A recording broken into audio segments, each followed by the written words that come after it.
Show previews చూడాలనుకుంటున్నారా? Latest episode చూడాలనుకుంటున్నారా? Star interviews చూడాలనుకుంటున్నారా? మరెన్నో మీకోసం వెంటనే ZEE5 యాప్ ని డౌన్లోడ్ చేసుకోండి.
ఓం త్రయంబకం యజామహే సుగంధిం పుష్టివర్ధనం ఉర్వారుకమివ బంధనాన్ మృత్యోర్ముక్షేయమామృతాత్ యా దేవీ సర్వభూతేషు మాతృరూపేణ సంస్థితా నమస్తస్యై నమస్తస్యై నమస్తస్యై నమో నమః యా దేవీ సర్వభూతేషు కృష్ణారూపేణ సంస్థితా నమస్తస్యై నమస్తస్యై నమస్తస్యై నమో నమః యా దేవీ సర్వభూతేషు తృప్తిరూపేణ సంస్థితా నమస్తస్యై నమస్తస్యై నమస్తస్యై నమో నమః.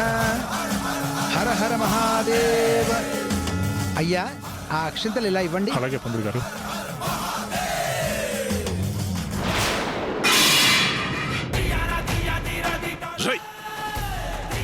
ఎంత పొగర్రా నీకో? కళ్ళు నెత్తిన పెట్టుకున్నావా? అయ్యా ఏంట్రా నువ్వు?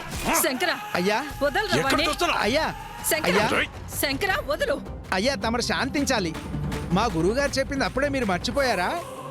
అసలు ఈ హోమం చేయడానికి ముఖ్య ఉద్దేశం మీలో ఆవేశాన్ని తగ్గించడానికి.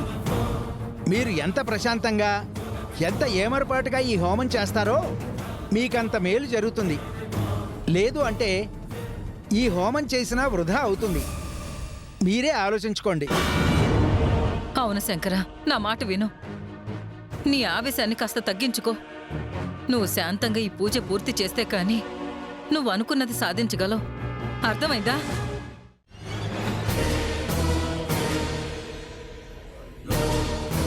కూర్చో బాబు.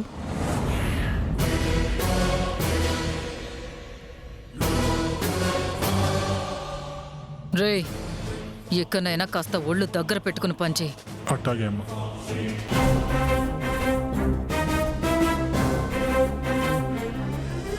ఓం హర నమః పార్వతీపతే హర హర మహాదేవ నమః శివాయ నమః.